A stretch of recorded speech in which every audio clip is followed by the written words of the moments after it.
Paramashivoham.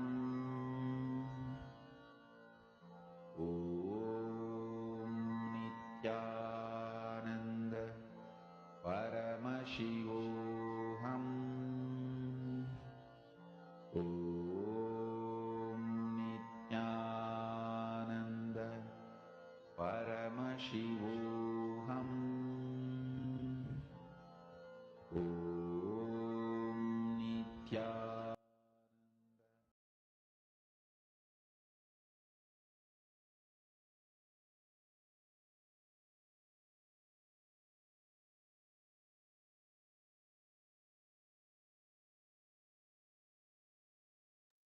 How many of you have started manifesting this power? See, please understand, when you manifest this power of materialization, right, you are literally raising yourself to the subtler frequencies, which means you will be able to experience, manifest the higher dimensions as an experience for you. Now, let us enter into the next session where Swamiji is going to be revealing to all of us about integrity.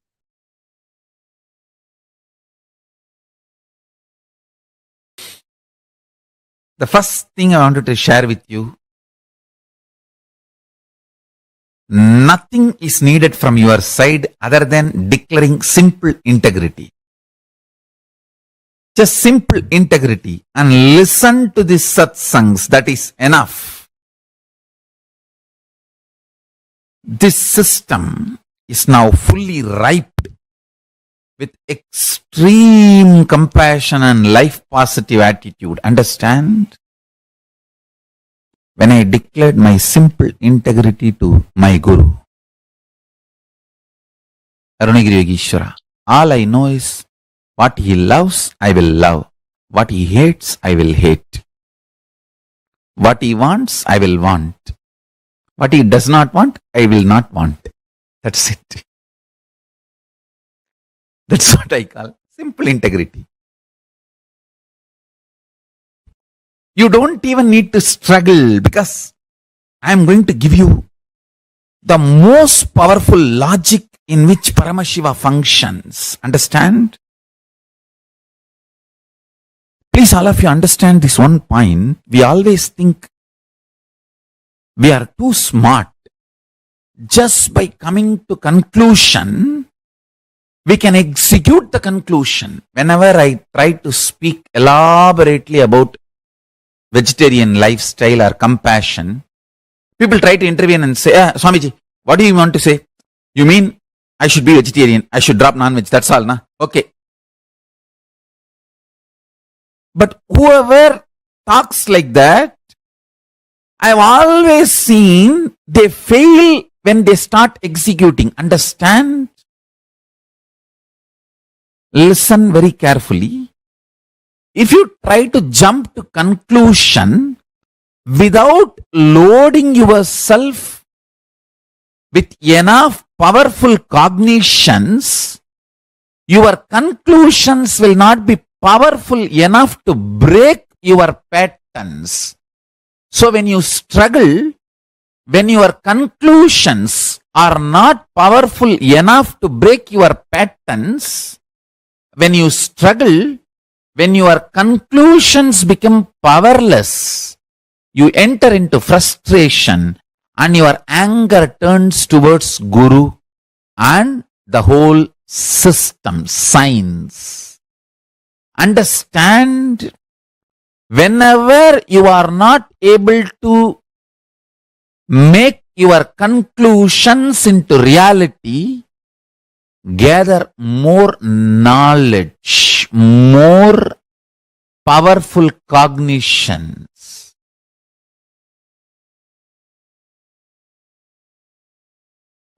All the wrong ideas you have about life, body, mind, consciousness, time, universe, world, about anything, deleting all of it and updating yourself with the new software is what I call integrity. Listen, integrity is not moral. It is not moral. It is a frequency. Integrity with me means frequency.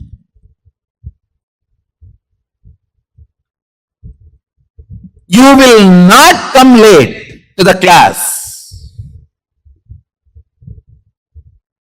Moral means you will be struggling. You really want to come and you will have a reason why you should not come.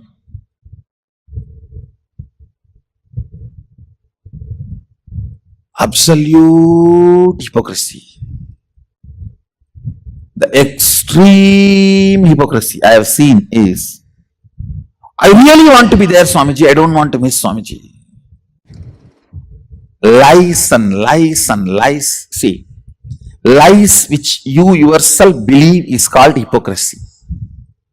Hypocrisy, when you express it to others, it is called lies. Lies which you believe is hypocrisy. Hypocrisy is the worst smell.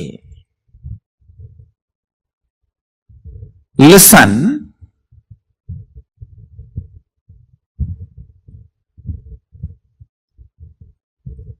The simple direct definition of integrity is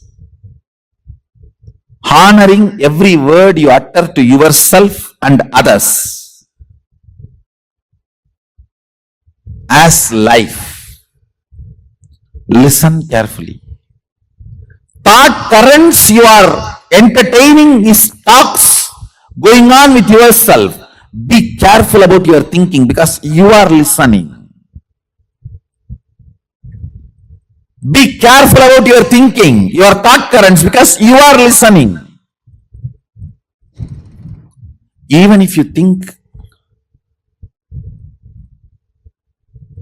I am not integrated, the next thought current, is it, I will make myself integrated, or is it, nothing can be done, this is the way somehow I push my life. The second thought current matters. Listen carefully. When I give this integrity definition, honoring every thought current you are cherishing within you and every thought current you are cherishing by sharing with others, honoring it as your life, is integrity. The thoughts you share with yourself, I should say thought currents, because with yourself it's not single thoughts, it's like a bunch of flow. With others it's a single thought because it's a words. Listen carefully. With others you share in linear way, one by one by one. With yourself you share bundles and bundles. If you can share bundles and bundles with others, you and he are in extraordinary at oneness. Sometimes some of my disciples, with them I can share bundles of thought currents without expressing much words. That is the way I received my teachings from Arunagiri Yogeshwara. Otherwise, in 9.5 months, no way I could have received this whole Vedas and Agamas from him. I received from him as bundles of thought currents. Because the oneness was so strong. When you share with others, it is one thought, one thought, one thought. When you are talking to yourself, it's bundle of thought currents. Whether thought currents with you or thought currents with others, honoring it as life.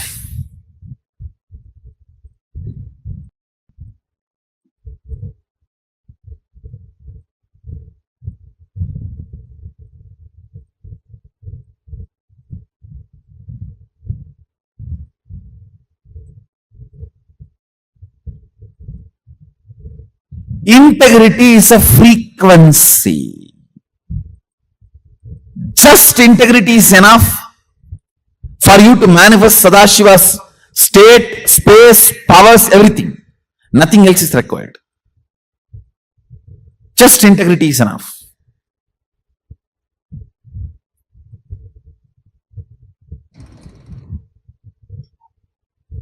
You all might have heard, we have a third eye and it gets calcified by the fluoride.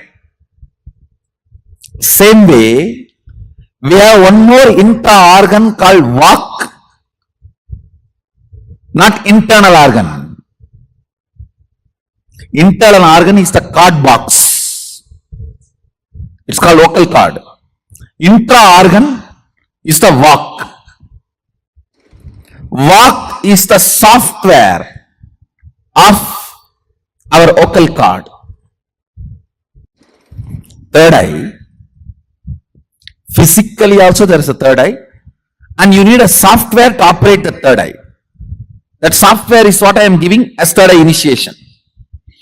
That physical software, if it is physical hardware third eye, if it is decalcified, we remove it by panchakriya and vegetarian food, this lifestyle.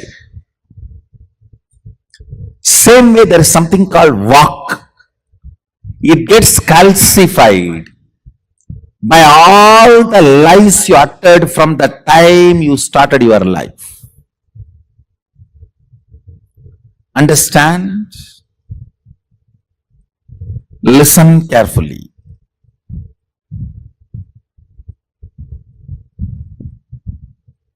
Anything you know and you change, the vak gets affected, means the frequency of vak comes down.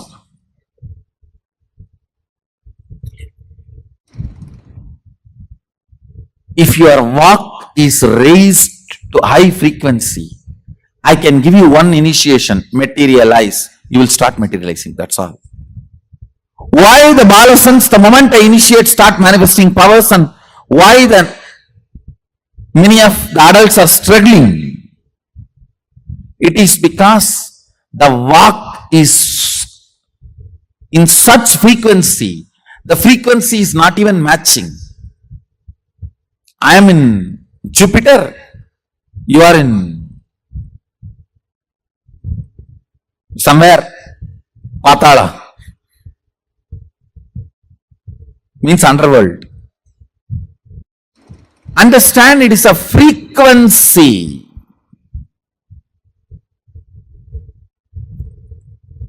Getting you to integrity means two things. You declaring from this moment, I will maintain my word as my life. The words I express to others are words I cherish inside. I'll treat that as life. That is for future. Past decalcification need to be cleaned. Detoxification need to be done. That can be done only by you remembering all the lies you uttered, which you are able to remember, and completing with them.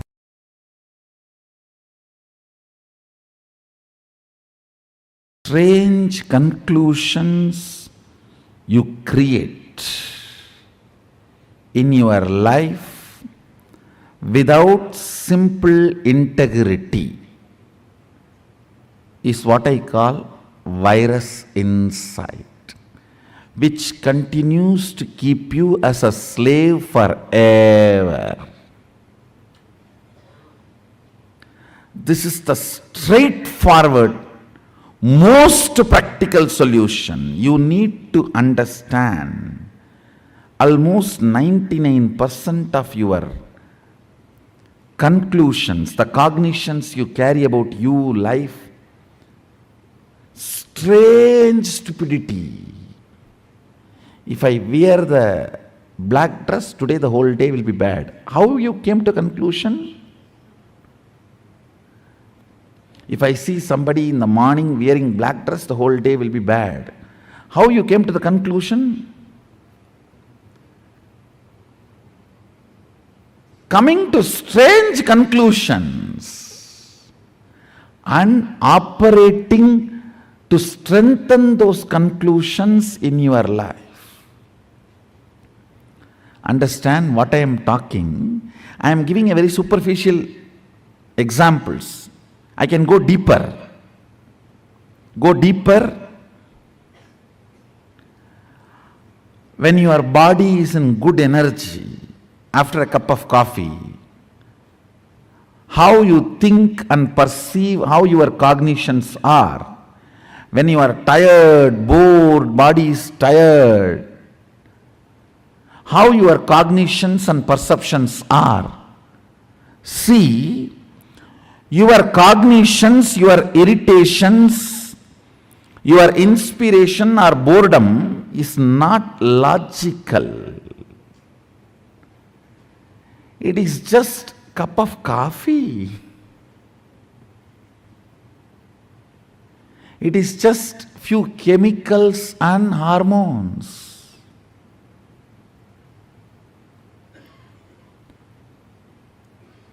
Distrusting your cognitions and trusting integrity as your software. Listen.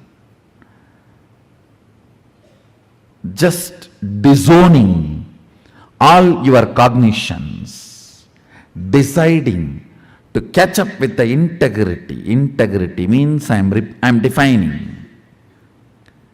Every thought current you cherish, you should put your whole being to fulfill it, because every thought current you cherish is a promise you are giving to yourself. Either you put your whole being to complete it, fulfill it, or you drop it and complete it. That's all is integrity towards yourself. Listen, I'll repeat once more. Every thought current you cherish is a word you give it to you. So you should work, putting your whole energy to make it into reality. If you are sure you can't make it into reality, complete and drop it. Don't entertain, enjoy anymore. Do not date if you are not going to commit.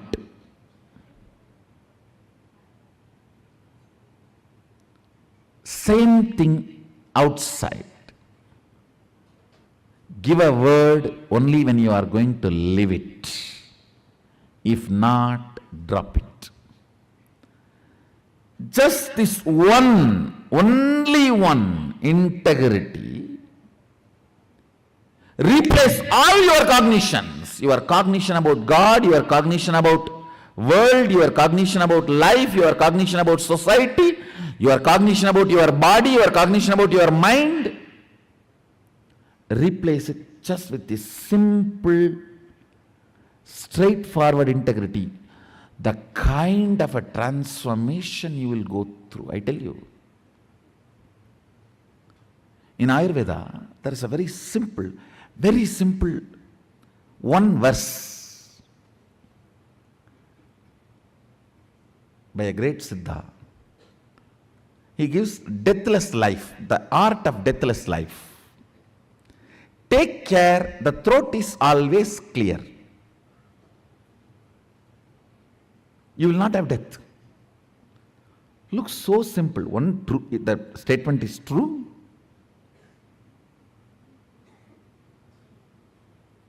Second,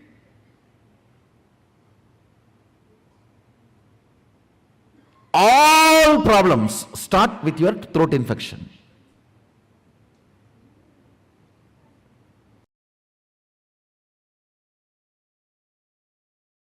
In anything you do, you know the first principle. Am I right? First statement. For example, lawyer. He is committed to his client. Doctor. He is committed to life. Engineer. He is committed to the product he is delivering. The first principle of your existence.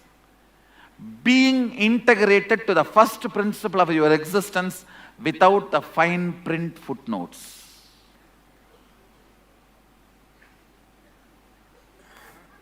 See, all of you know the first principle of your existence. Am I right? Being committed to that, being integrated to that. All the other utility transactions cannot touch the integrity of your first principle. They may be there, may not be there. But the first principle cannot be compromised.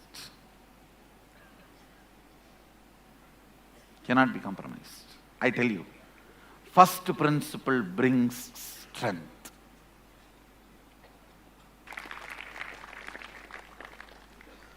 Understand? Integrity to first principle is strength. That is what Sadashiva calls it as Swadharma. He uses the word Swadharma in Agama. Means your first principle is Swadharma.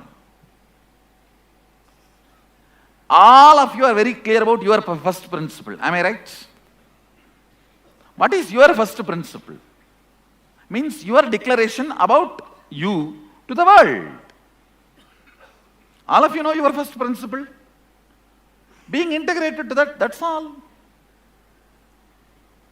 Swamiji, when you say we know the first principle, is it something that changes from time to time, isn't it? Time to time.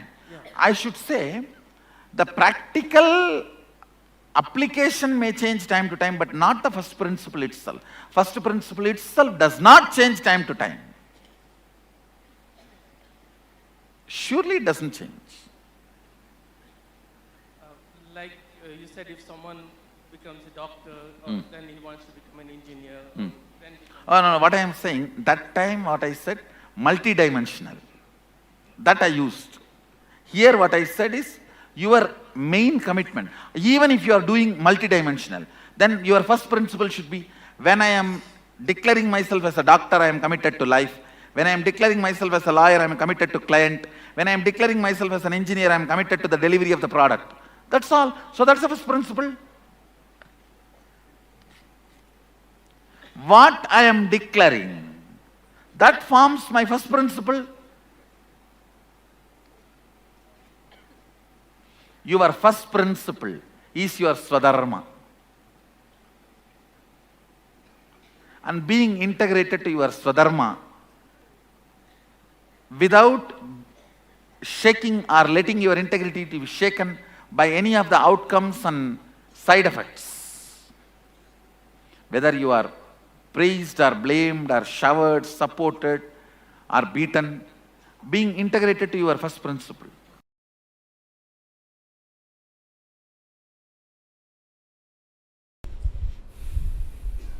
Integrity raises the prana level. Integrity, anything which your cognition cognizes. As on now, I can give you example of how your cognition cognizes anger and lust and even hunger, fear. In that frequency, if you cognize the power of integrity, you will be powerful forever. You will be powerful forever. Not just feeling powerful, you will start manifesting powers. Because if you are integrated to your wife, you will have a very good home. If you are integrated to your boss, you will have very good office. If you are integrated to Guru, you will have amazing cosmos.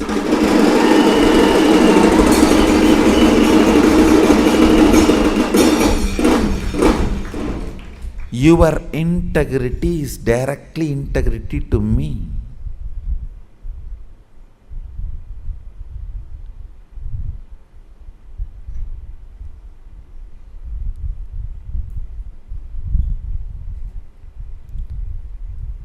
I was successful in integrity when I was young because I made it very personal.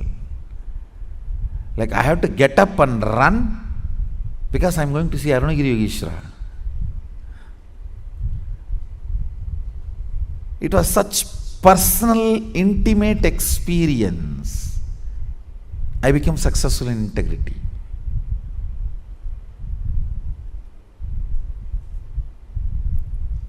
not any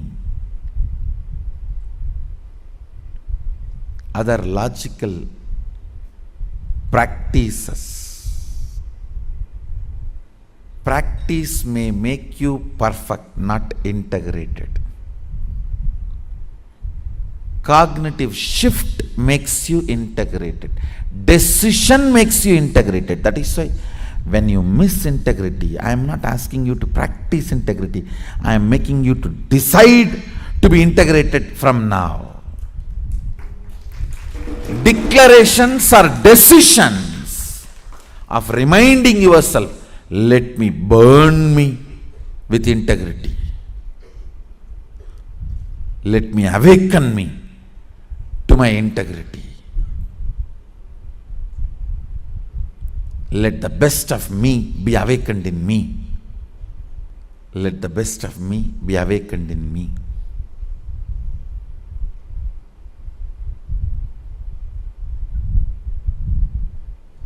Let's make integrity as a cognition today. See, once it becomes cognition, your chemical change, you see, all your sleep, everything is just chemical change, nothing else. If you keep your tube in your mouth and early morning pour the coffee, you will just wake up. Your sleep is nothing but, your struggle with the whole sleep is nothing but half a cup of coffee.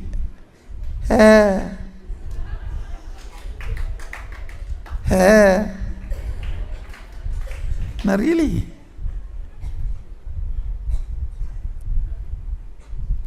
Romanceless relationships are all nothing but masturbation. Understand? That is why in any relationship, romance is more important than the physical component of it.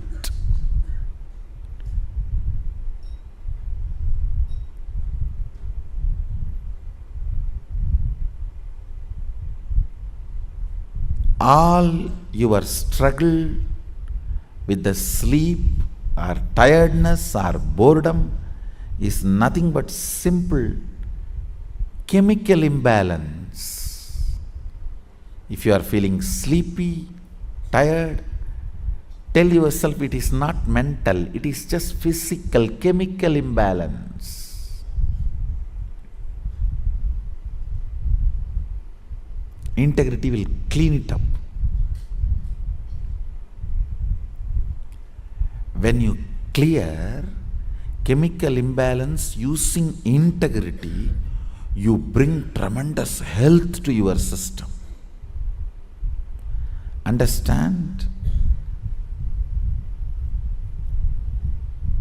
If you don't sleep because you are watching movie or some other entertainment, Facebook or something else, you may fall sick.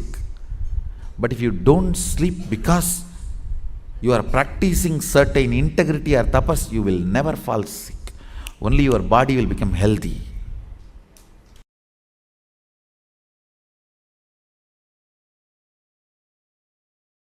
Sattvika Ananda person gets, I can't even describe the benefits, because the benefits happening in the physical level, in the muscle memory level, physiological level, psychological level. When the pitta in your brain, that layer of pitta reduces, only then your system develops a power called eating its own dead cells and cleaning up, which is the energy of Rudra. Understand? Listen. Just now, few days before, one fellow got Nobel Prize for Physics. His research project, I studied his research project. Why he got? It is all about the science of how the body is eating its old dead cells and how it can be supported and encouraged. Please listen. For what he got the Nobel Prize now, at least 60,000 years before, elaborately Sadashiva describes. I can give you precise word. Now I think in English they use the word autophagy or something. I can give you the precise word in Sanskrit, in Agama, and the precise principle. Joy in the brain, first thing it does. Maybe some of my Adinavasis will be wondering, 24 hours last 6-7 days I was with him. When he read this, don't ask those questions. And precisely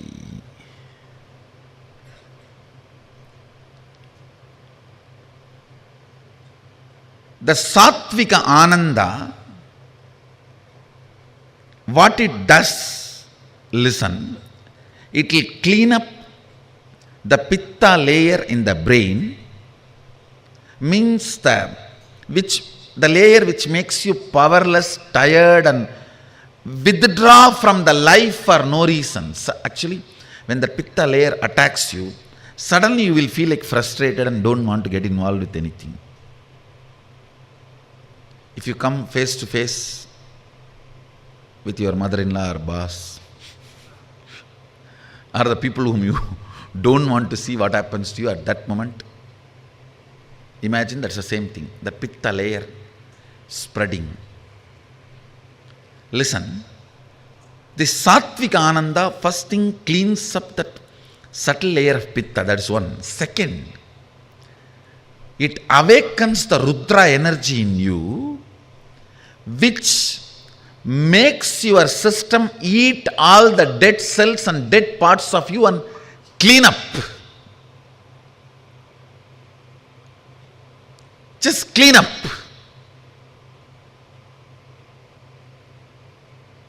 And this cleaning up is very important to keep you young, to keep you energetic, to keep you healthy, to keep you blissful. As long as this Rudra energy is alive in you, you will not die, you will be immortal. They will be highly efficient, highly integrated. Have a passion for Sattvik Ananda. Have romance with Sattvik Ananda. The non-violent bliss, peaceful bliss, where you don't hurt anybody, but it is joy for you. Grow more and more of Sattvika Ananda in your system. Activities which makes the Sattvika Ananda in your system, you will become efficient, you will become integrated, you will be just glowing, you will be completely healthy. The Rudra energy in you will be so alive. You will be young forever. It's an amazing beauty technique. Actually, if you are a participant in the Kirtan and jump, I tell you, so much of Sattvika Ananda, biomemory will get into your system. It will help you in every process so powerfully. See, especially when you jump and all, the bliss is inhaled by every pore of your body. Every pore of your body, the bliss is inhaled. It becomes part of your muscle memory and biomemory. Of course, doing puja is surely Sattvika Ananda, but you don't use the whole body to do puja. But with these kirtans, it's like a whole body is used. The way your body flows with that, I can tell you, the level of integrity you have and the efficiency are the vision about life.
Nithyanandam. Integrity. Swamiji explained to us in detail about integrity and about the importance of honoring every word that we give to ourselves and to others.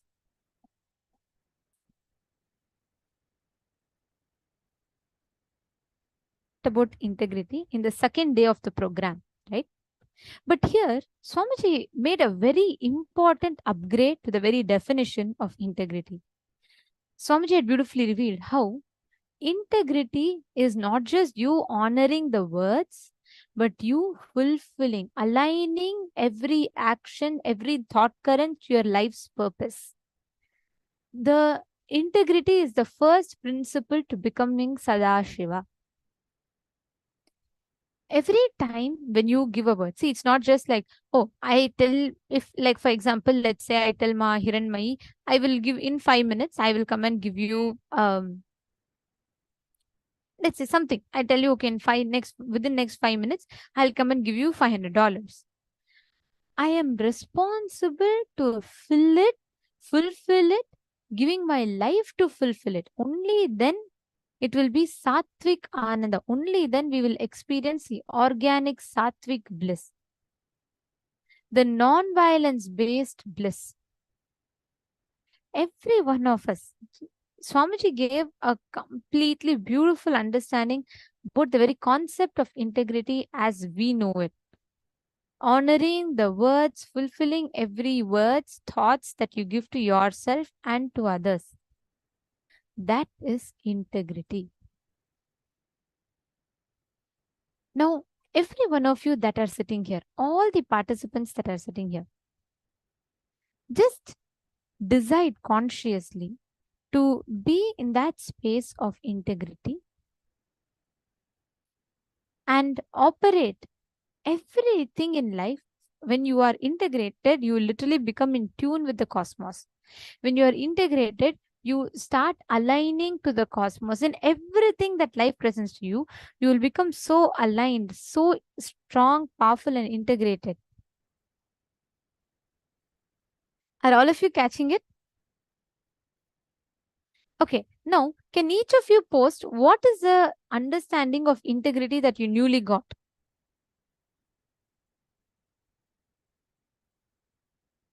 Yes, that's right. Manisra Goodness Swamiji had beautifully defined even hypocrisy. Hypocrisy is you believing the lies that you tell to others. You start believing those lies yourself.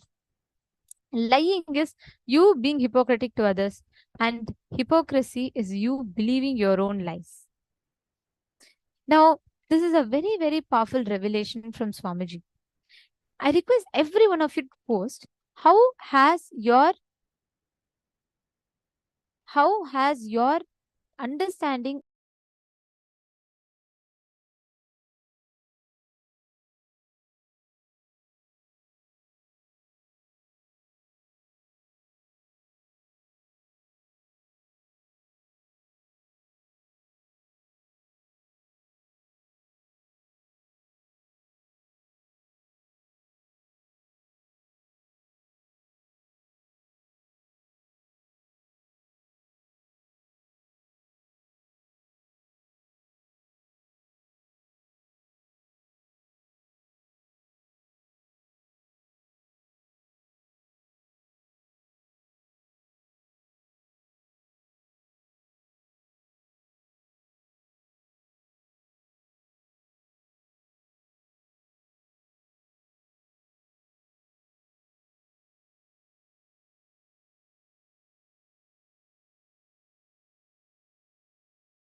Sorry for the technical glitch. Now, we were just discussing about integrity, right? Our previous understanding of integrity is, as we all understood, is just we honoring the words, thoughts that we give to ourselves and others. But here Swamiji revealed a very important truth. Integrity being and becoming the first principle. Okay, Ma Nitya Priyeshananda is asking a question. One doubt, Ma. What is to disengage from reality and consciously print what we want, Ma? The one-line explanation. Okay. Yes. I'm just seeing your question, so I'm just going to be answering that. Disengaging from reality and consciously printing what you want. Two things. Right now, constantly, there is so much of every scene you see in front of you, right? You add so much of background music, VFX effects, sound effects, and all kind of things you do. You edit, alter, you add your background music, you give a voiceover, everything to life, how it presents itself to you. Let's take an example. It is like if you watch a movie with no audio. Let's say you watch a dance without any audio. Will that make any sense to you? No, right? You will still watch it, but you will be disengaged. You will not necessarily be experiencing the same emotions as a person is supposed to experience when they hear the sounds. Right? You just watch it. It's a subjective, it's a reality to you. It's an actual happening to you. You're just seeing, okay, it's just going on in front of you. You are neither affected by it nor pained by it, nothing. Now, if the same thing, if it is with the sounds, you add all the emotions, background music, jokes, you laugh for the jokes, you cry for the emotions, you get angry for it, you feel bad, you feel their pain, and you feel the romance, you feel everything along with the movie, though you're not there. Same way, clutching to the reality of life, however life happens to you, clutching yourself in these different situations will stop you. That is engaging with the reality. That is clutching. Unclutching is disengaging with reality. You see, okay, I am manifesting. I am not manifesting. People are talking in front of me. Just be a witness. Just try it. It's a very powerful way. There's one very beautiful example Swamiji will give in the Bhagavad Gita book. Swamiji will tell, it is like you are walking on the road and you see a painter, like an artist. He is selling his painting to the customer. So the customer who buys it, he will see the painting value. The artist who sells it, he will see the money value. Now, from the customer's point of view, he will look more for, is this suiting, is this design proper, is it nice, is it something that I like? The artist who's selling it, he will see, is my bid okay? Is this the best bid that I can have for this piece of painting? Both will look at the painting from their perspective. But only a person who's witnessing both from the third person's view, he's neither going to buy the painting, nor he is going to spend any resource on the painting.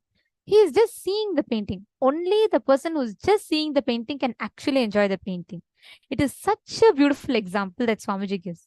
Because if you are either the giver or the receiver, both ways are affected by reality. If you're just a witness, you're just a witness. You're not affected by the reality. Ma Donna is asking, is unclutching same as completion? Yes. Unclutching leads to completion. Completion leads to unclutching. Ma Diana Spilov is asking, sometimes lying isn't so black and white. Is there ever a gray area? Like if you need to help someone in a certain way, to protect them or to help them, is it okay? The integrity, Swamiji beautifully defines, is the thought current which you cherish. The thought current with which you operate. When you are saying you are lying to protect someone, That Swamiji tells, ma, if your action is aligned, if your thought current and action is aligned to your purpose of life, your swadharma, that is where the subjective principles, the dharma, the righteousness of life comes into play. For a person A, something might be right. For a person B, something might be, that same thing could be wrong. But are you integrated to your first principle in life? That is what matters. So as long as you are integrated to your first principle, then it is fine. And what this first principle means. For example, the fundamental declaration, cognition that you have declared as you to the world and to yourself. That is the first principle. For example, you may be a doctor, you may be a teacher, you have, let's say you're multitasking, multiple personalities you have, like me, multiple careers or multiple things you're doing, you're multitasking. But to you in your core and to people, let's say you are a doctor, meaning you take care, your main thing is being a doctor, being integrated to that first principle. Or let's say you're as a mother, that's your first principle. How you hold you. What is it that you are for you and you are for the world? That first principle, being integrated to that matters the most. It's not just that's why Swamiji does not use a word being honest, because that word honesty is already loaded with a lot of meanings, connotations that we have put on it. Are all of you understanding? See, when you say just, okay, I have to just tell the truth.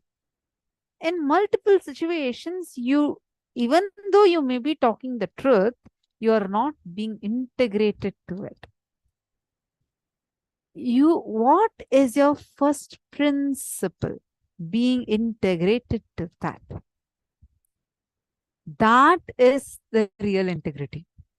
How you hold you, how you show yourself to others, being true to that very thought current of the core of you.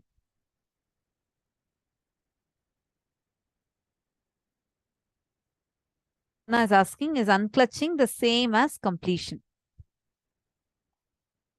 Unclutching is when you are witnessing your thoughts. See, both of them are, unclutching and completion, both of them lead you to the same space, but the techniques are different. In unclutching, you just unclutch, witness the thoughts, you don't clutch to anything. It's like an instant way you reach the space of completion. Completion is where you go relive and relieve yourself from that. So, but both of them lead you to the space of unclutching and lead you to the space of nirvikalpa samadhi.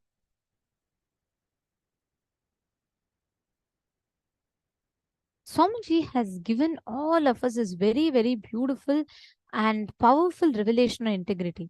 See, when you align, decide, you just make a decision saying, from this moment onwards, whatever I know as integrity, I am going to be sticking to it. I am going to be aligning to it. You don't need to wait for the best for you to know everything and do. No. Whatever you know, start with that. That itself is enough for you to manifest the most powerful experiences in life. Integrity is nothing but you just tuning yourself into reality. That is integrity. Tuning yourself into reality is integrity. Whenever you bring yourself to that awareness, saying, whatever I know as integrity, I am going to tune myself to that. That is enough. That itself will give you the experience of the highest form of integrity. And that itself will raise you to experience the powers, the different powers of life. Getting it? Catching it? Okay. So now, in the same space, I request every one of you, that are deciding to be integrated in life. I request all of you to please post that commitment, that declaration in the chat.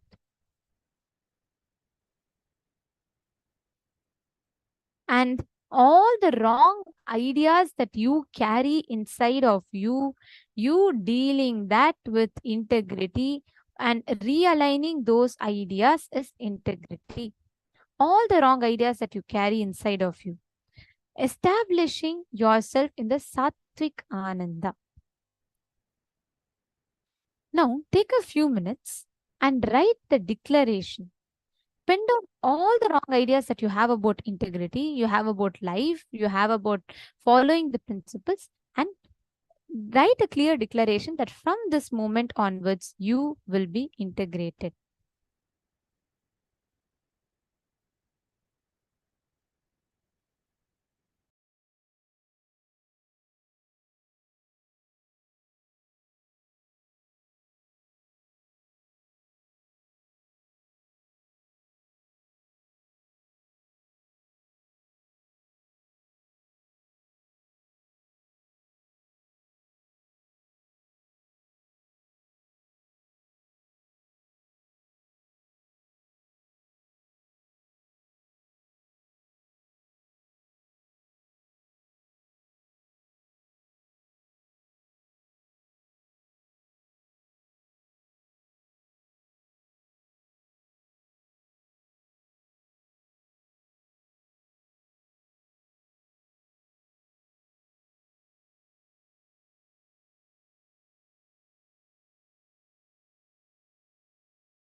Now, beautiful. Now that all of you have posted your declarations, each of you have posted your declaration of how you are going to be manifesting integrity.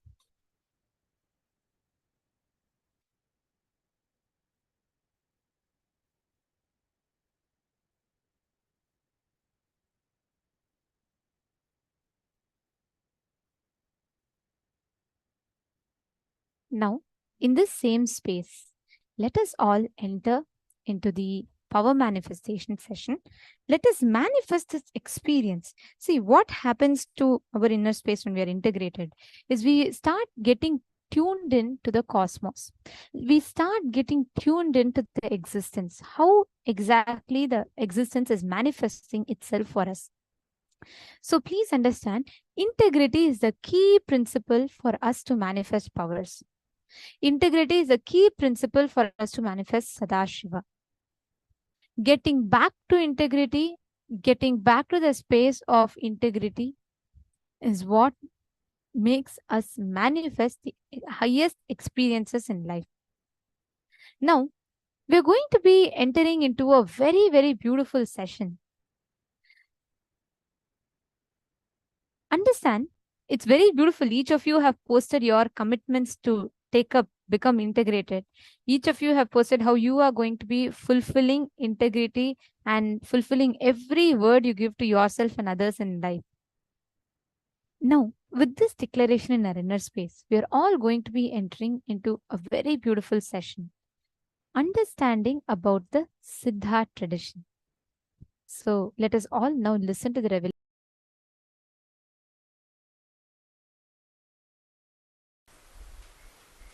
I wanted to remember, bow down, invoke the presence of all the great Siddhas.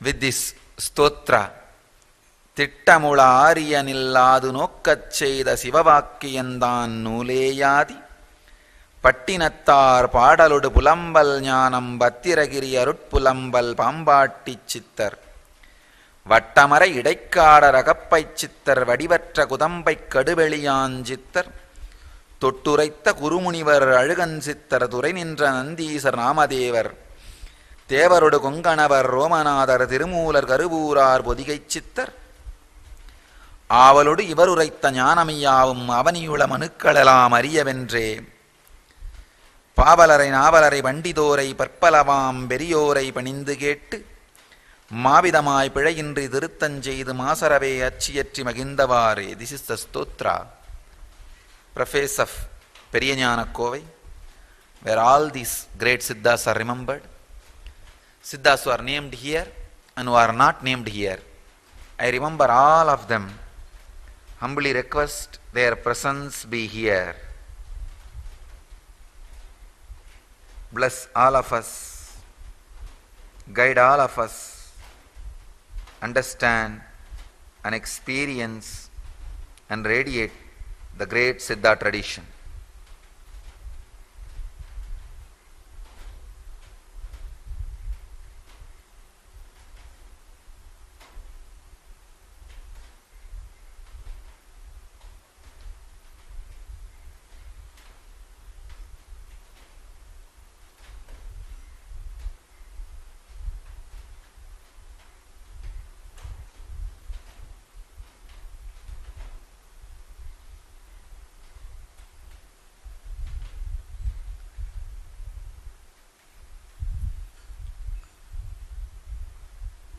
Oldest, greatest, most secret and ultimate powerful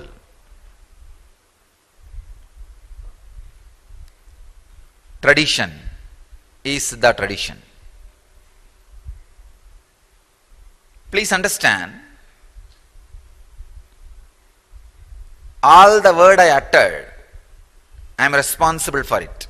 Oldest, most effective, most powerful,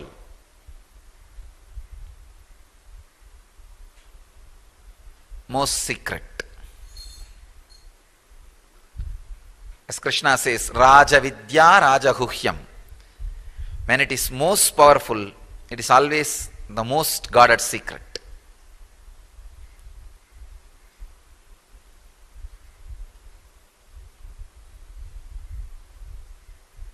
It is the greatest science of the inner world, comprehending all dimensions of the inner world. Medicines to heal the body, techniques like yoga, pranayama, kriya to heal the body and experience extraordinary powers in the body and have spiritual awakening, spiritual experience in the body.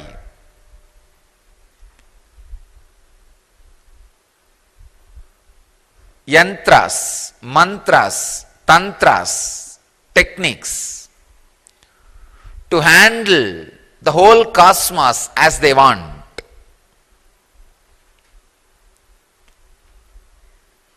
Siddha tradition is doing tradition. Please understand. It is not just being. Not giving you the dry answers. Oh, it's all illusion. Why are you bothered? No. They have the tremendous experience. It is all illusion in being.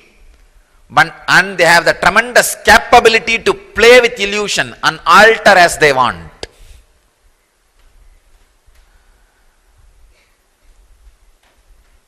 The most practical, life affirmative spiritual tradition is Siddha tradition.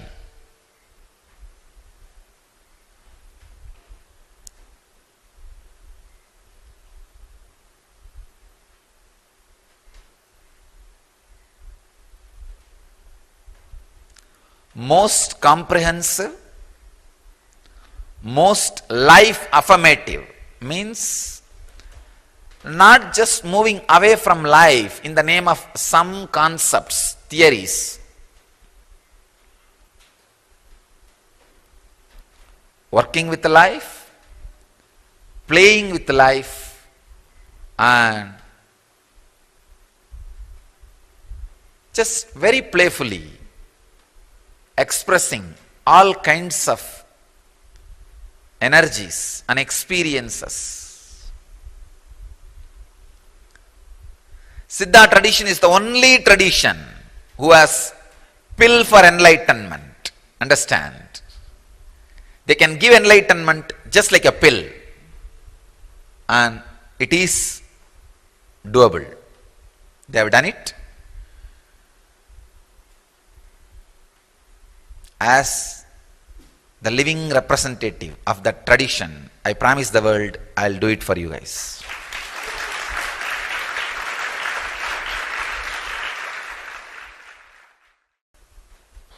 I have seen at least 100 siddhas in my life. Please understand, when I use the word siddha, means expressing extraordinary powers in physical body. I have seen an old man who has nobody, just lying in a small Ganesha temple outside the Arunachaleshwara temple. An old man is called Totakaradata, means who maintains small gardens in and around the temple, because that is the way he produces whatever herbs he wants. So casually, he will take a mirror and put some black line on it, and that mirror will act like a TV and show whatever he wants. I have seen. And very casually he will tell, 100% guarantee. Because I had the fortune of living around him for 6 years. I have not seen a single failure. Ordinary village man. Not a big organization or anything. Simple village man. Same way, my own guru in Siddha Parampara, Vibhudananda Devi, and her guru, Isakki Swamigal. His name itself is Siddha, Isakki Siddhar. I have seen so casually they playing. doing miracles with this Siddha tradition. She gave me a small herb, very small piece, still I have it. And she said, whenever you feel hungry, just take this herb. And she taught me a kind of a diagram, a symbol, and asked me to draw that symbol on my liver area. That's all.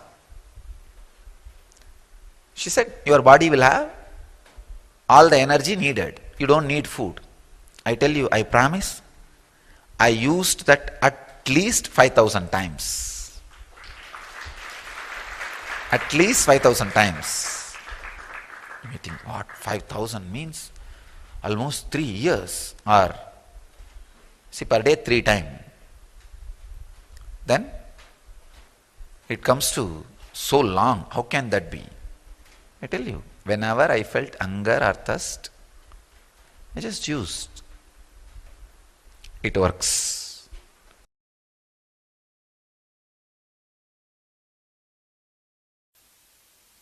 Just like Ganges civilization, there was a civilization happening around Kaveri.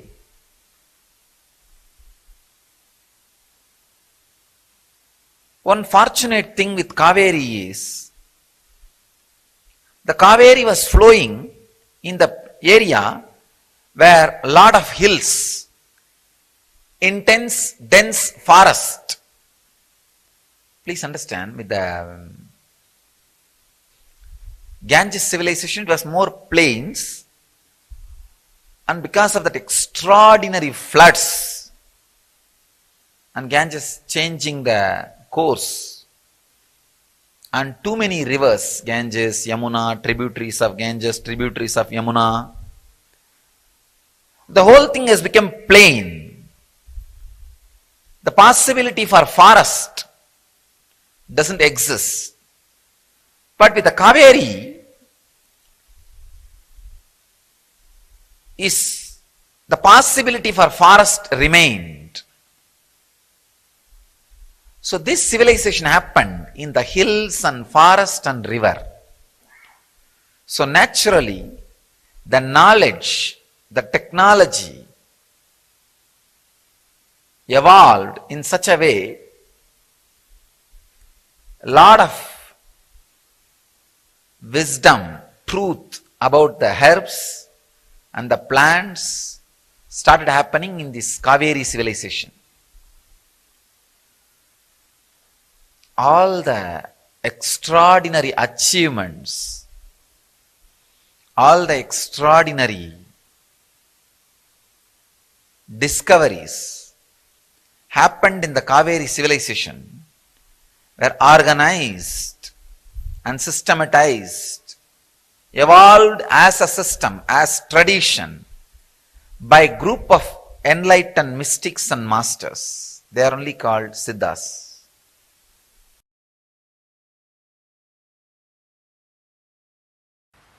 Annamaya Kosha miracles, thousands of herbs are used. For Pranamaya Kosha miracles, the neem and sandalwood tree is used. And the Manomaya Kosha miracles, the Manomaya Kosha miracle means the awakening of the non-mechanical parts of the brain. For that, usually tamarind is used. Tamarind is programmed.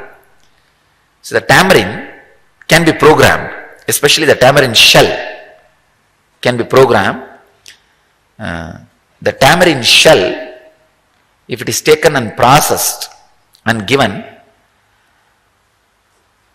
and even the tamarind, the seed, if it is processed and given, many non-mechanical parts of the brain can be awakened.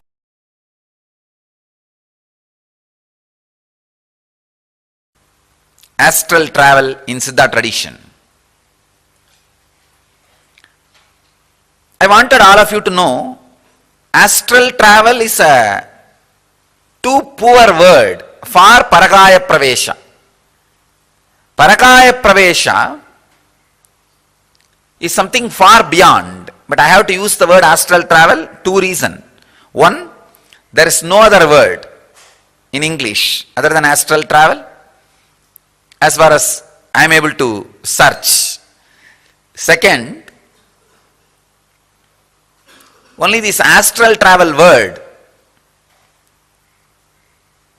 comes close, especially in the internet search and everywhere, to the experience I am trying to describe. Not exactly, coming close. This Parakaya Pravesha also, if you understand, it will be enlightening directly. So I was describing yesterday, 4 levels of Parakaya Pravesha. Moving from one body to another body. 4 levels. 1, moving into a body which does not have life. A conscious person moving into a body which does not have life of its own. In that also there is 2 categories. 1, the dead body which had life. Another one thing, created body which never had a life, the Trimenis, the deities. Even that comes under the same category only. The Prana Pratishta, even that comes under the same category. Please understand 2 things. A dead body which had life, which do not have life now. And body which never had life even earlier. These are the 2 categories of, in this first category, giving life to dead bodies.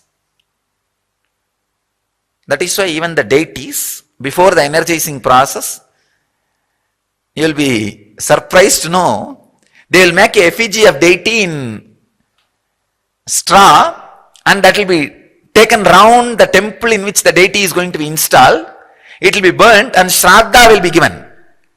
So first, the quality of the dead body will be cleansed.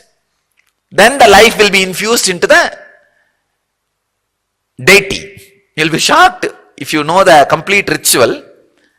They will give the bali to the bhuta or preta.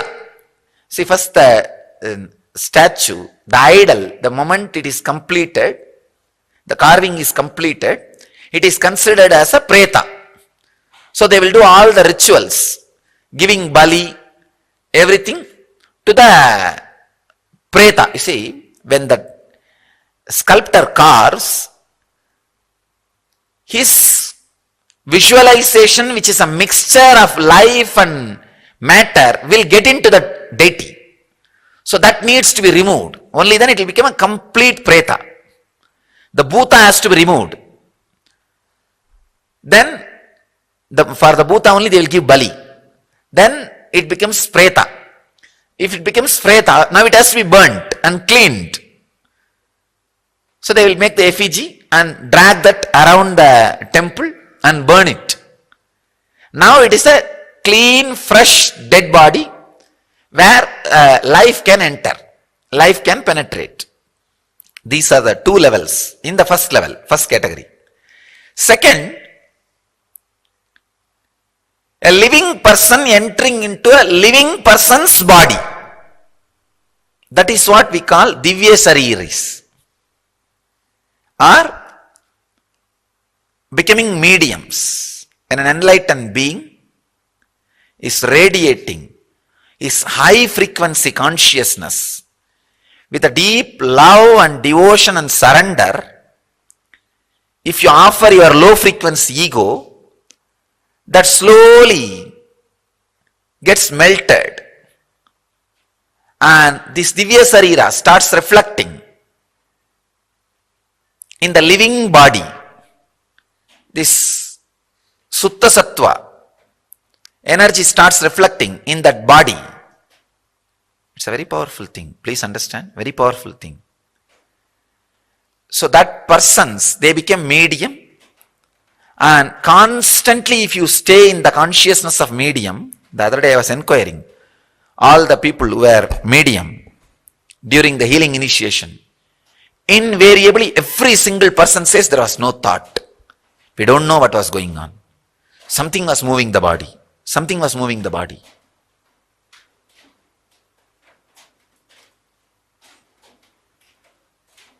few rishis are grumbling and grudging against the Gopikas in Bhagavatam. How many years we are struggling and suffering to have that no-mind experience. These ordinary shepherd girls, the milkmaids, are enjoying this no-mind experience with no reason, for no reason. It's unfair. That's what exactly I remembered when these guys are saying, no thoughts. When you stay in that state again and again, more and more, you become Divya Shariri. That Divya Sarira starts happening in you. This is what is that second level of living person entering into the living person's body. There is another one thing in the same line. Sometimes these black magicians use a living person's ego, punches and penetrates and enters into another living person's body to destroy that body. There, it is like a terrible suffering. It is like a war, destruction. This fellow uses his ego, strength of ego, power of mind, and enters into that body by destroying the power of mind of that person. It is a most dangerous thing. Neither be encouraged nor be allowed. Now the big question starts. How to find out whether the person entering into you is an enlightened being or an unenlightened being? Because it's a big game. When you are being medium, if it is only a pure peace and joy and ecstasy, which you really enjoy, then be very clear. You are only a medium to the enlightened being. You are a Divya Sariri. Then go with it again and again as much as you can. If you are not enjoying, if it is a terrible suffering, when you are out of that medium state, if you are feeling, no, I will never do this again. This is not for me. Terrible, uncomfortable feeling, a terrible, terrorized feeling. Night you are having very wild dreams, suffering. You are only becoming more and more dull after every session of being medium. If that is the case, then understand it's a black magic. You need to escape from that place immediately. Never ever be a medium. Never ever allow that person to work on you. Never ever enter in his breathing space. This is the scale. Please understand, it's an important thing you need to know. After being a medium, if you feel completely elated, ecstatic, pure awareness, I can give you some straight things. Morning when you wake up, next day morning, everything will look more fresh, more green, more alive. And all your senses will have the high peak experience. The eyes will become fresh. The mouth will become more sweet. The ears will be able to hear very sensitive sounds. The body will be having the hangover of the high ecstasy. All the senses will become sharp. Patanjali describes Suddha Sattva, experience in Indriyas. Please understand, it is not even eyes becoming fresh. The power which sees through the eyes will become fresh. That is the truth, you see. Now, there is something called Chakshu. Chakshu is not eyes. Chakshu is the energy which sees through the eyes.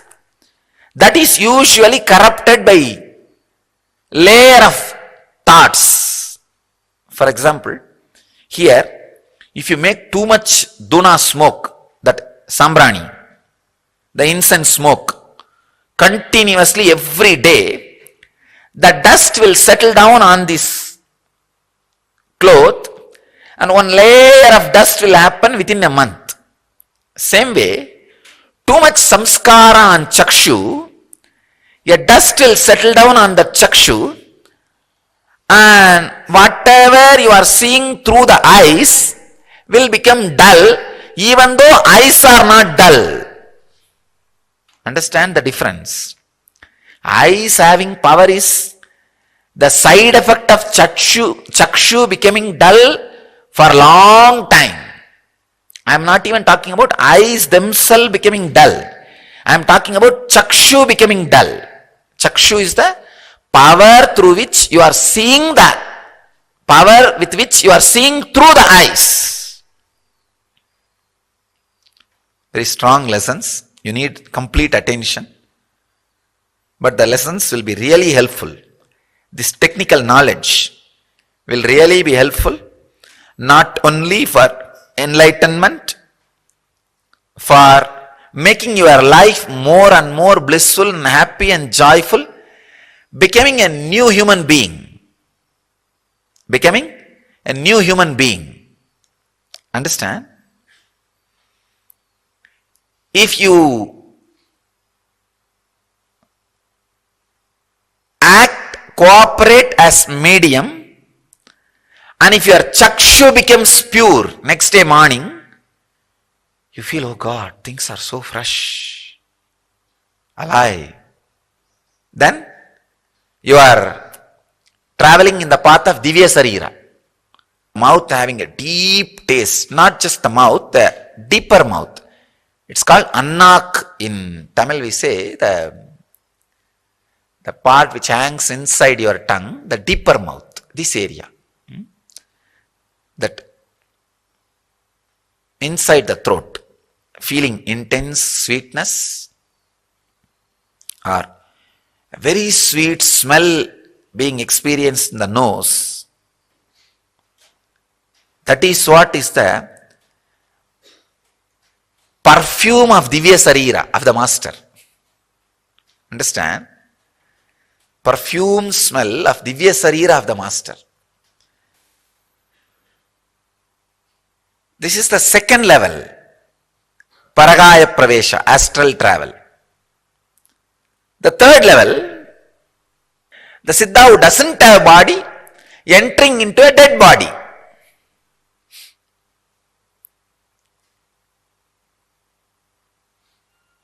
Like a Mahavatar Baba, who doesn't have physical body. He may suddenly enter into some body to do some work, to bless people, to initiate. It happens. And same way, Siddhas who don't have body, entering into, first thing, Siddhas who don't have body entering into a living body, Siddhas who don't have body entering into a dead body. These are the next categories. Understand? 4 categories. I'll just give the essence. Person who is having the body, entering into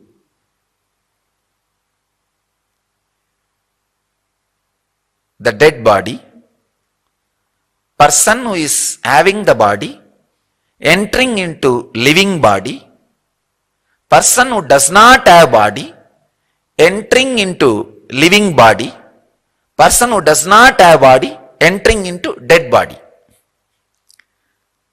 If you understand all these 4 things, in different level, it will help you.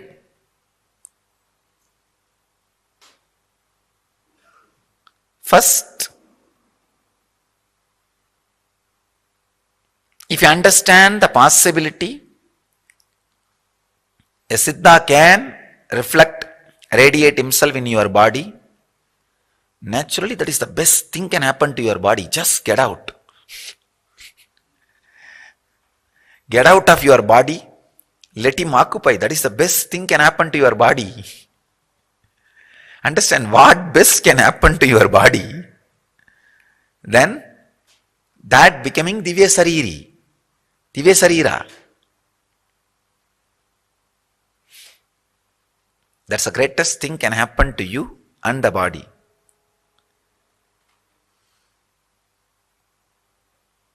Second thing, if you know the possibility of the Siddhas who don't have body also can enter, feeling connection with the masters who don't have body will be established in your life in a very strong way. Shiva himself is a great Siddha who doesn't have a physical body as on now. Who can take, but who doesn't have. You can always request him to reside in your body. Just make yourself available. Shiva, I can give all the masters who don't have body, who are not with physical body, you can invoke them. Just create little space, they will be there in you. It can become a very powerful, practical tool, technique for your enlightenment. Not just a story. So the first thing, Siddha with body entering into dead body. That example is the Tirumular. Tirumular entering into a shepherd guy's body and making him alive. Second, a living Siddha entering into a living body. That's what the example of our mediums. Third, Siddha who doesn't have body entering into the body. Like Mahavatar Baba, many times, I've seen many people. Mahavatar Baba lands and blesses them, enters their body and uses. Siddhas who don't have body entering into the dead bodies and making it alive. Still it happens.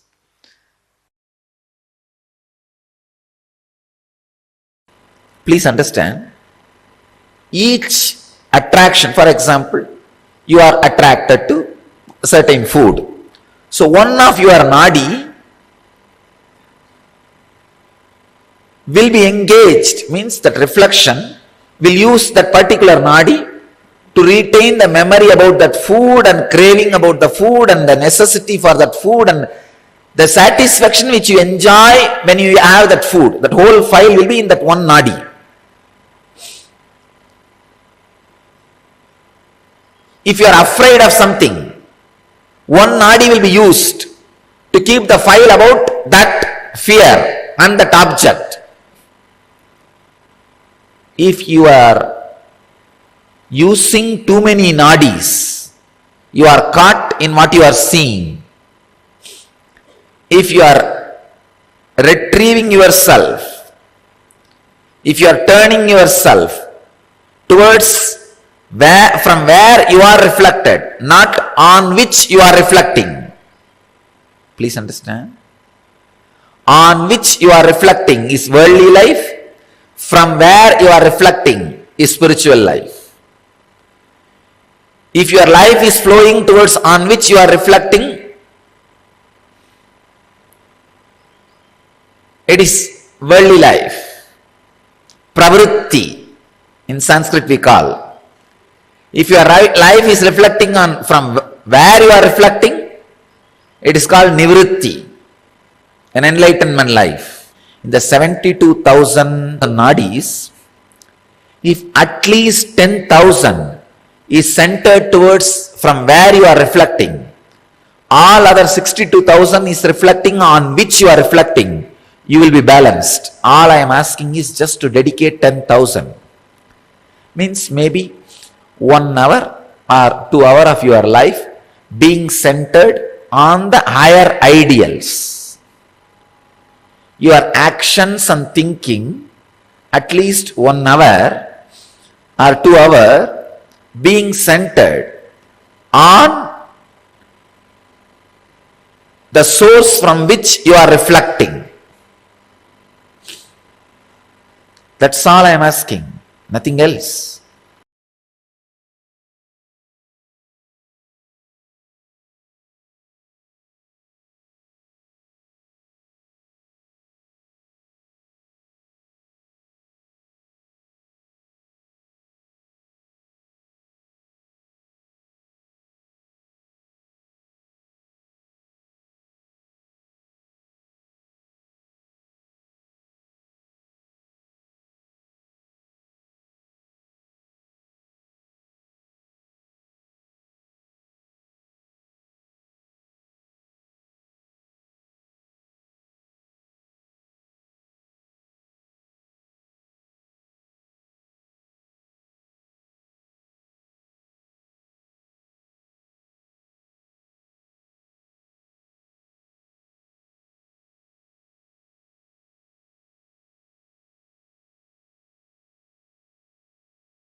Is one of the most beautiful traditions, like Swamiji explained to all of us, right? We had the ability to store energy and the intended experiences in certain herbs and transmit. Siddhas are the spiritual scientists, like how we have scientists, we have people who discover medicines, we have people who discover um, different types of things, right? The products for us to use.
the uses of medicines, how you can use certain medicines, how you can use certain herb to transmit certain energy. Everything is clearly discovered by our spiritual scientists who are the Siddhas. And these Siddhas, they have, like Swamiji was saying, even the experiences such as enlightenment, they were able to transmit to others through a certain herbs. And actually, during the Sadashivoham in 2016, right? How many of you here came to Sadashivoham? I'm sure a huge set of people from here would have come. How many of you have been there in Sadashivoham, received the mandalas?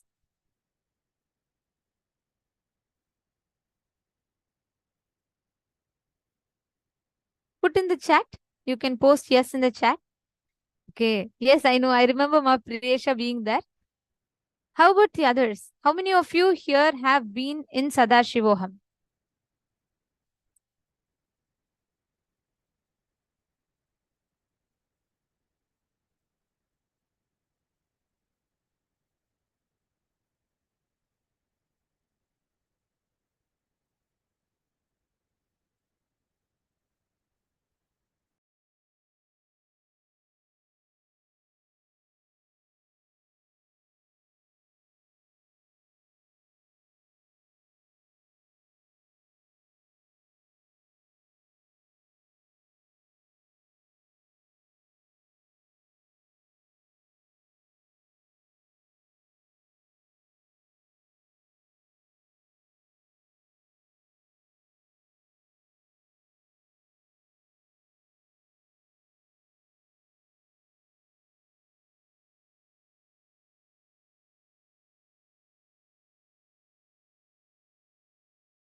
Sorry for the technical glitch. Yes, like Swamiji had revealed the signs in the Siddha tradition. All the powerful gifts that Siddhas had given to people, right? Swamiji had revived it in Sadashivoham.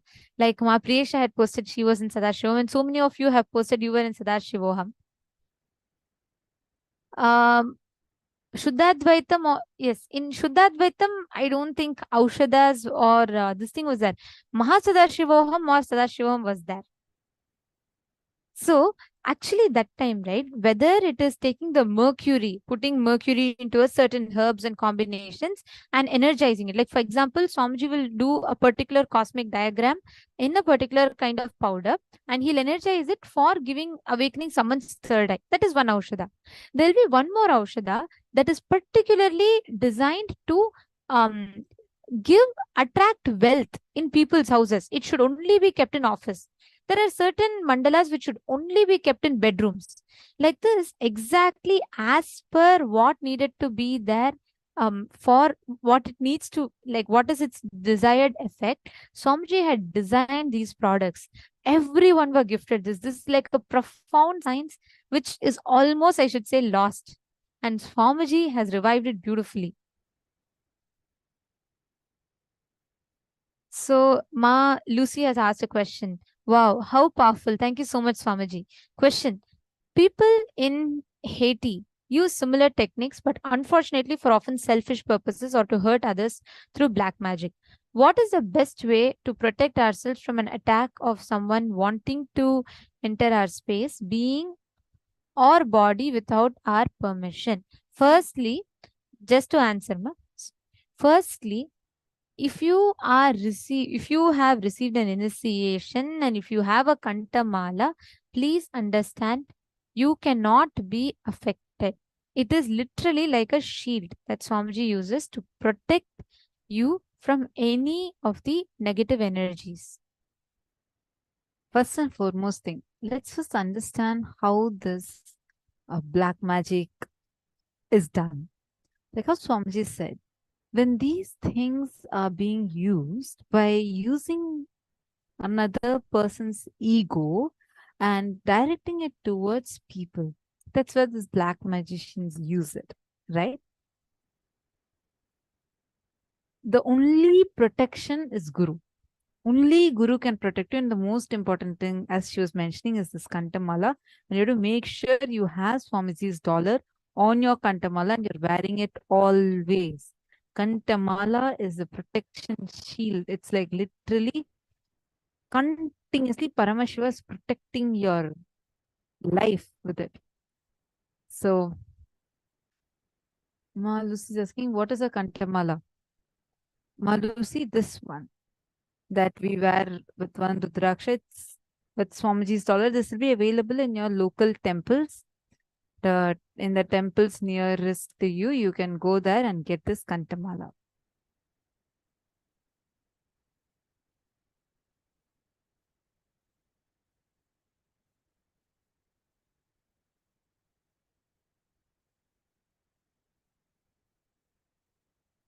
Manavamani, that was called as the enlightenment pill that Swamiji had given to us. In Sadashivoham, you're saying that you got a diet with divine powder in it. Actually, it's the enlightenment pill that Swamiji had given to us, filling it with the Garbha and the Viryam.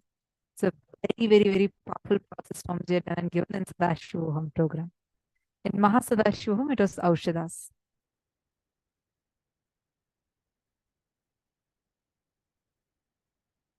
Let's all enter into the power manifestation session.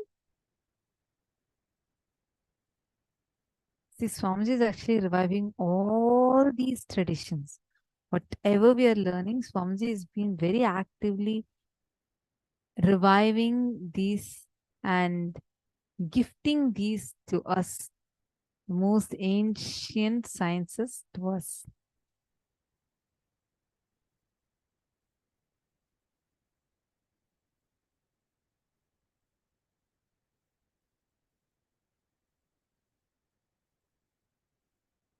All of us will be manifesting the power of teleportation right now.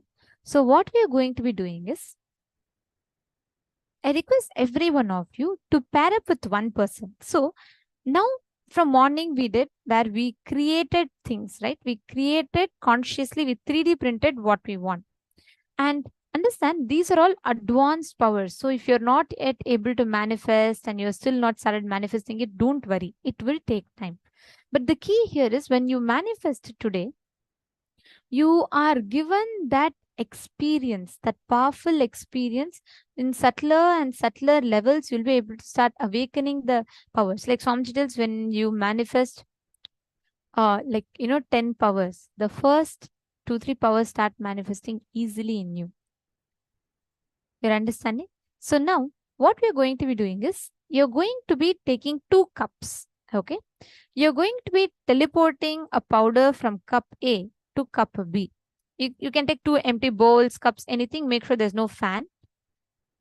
Literally, you're going to look into the cup and convert the matter into energy. Means literally visualize the product in front of you becoming energy from matter. From there, again reconverting it back to matter. So energy, matter to energy, from energy back to matter. Consciously, you're going to be visualizing it. All right. So anything you can choose from one cup, visualize it is completely dissolving and it is completely disintegrating and becoming energy, and literally absorb that energy through your third eye, and you're going to be looking into another cup and creating with that same energy. Understanding? All of you getting it? Okay. Now I request all the participants, every one of you, bring anything.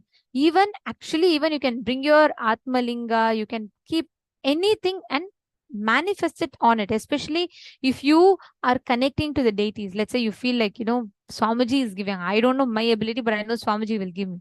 Just bring Swamiji's murti and keep it. You will see, just ask Swamiji and you will start seeing how it intensely manifests from that deity. So just sit. I request every one of you, all the participants, to just sit. Start manifesting. Chant the Mahavakya.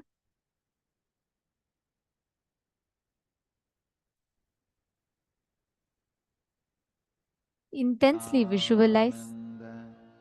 Paramashivoham. Om Nithyananda Paramashivoham.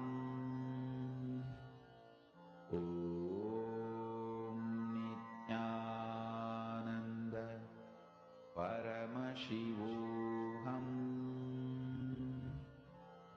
Om Nithyananda Paramashivoham. Om Nithyananda Paramashivoham. Om Nithyananda Paramashivoham. Om Nithyananda Paramashivoham.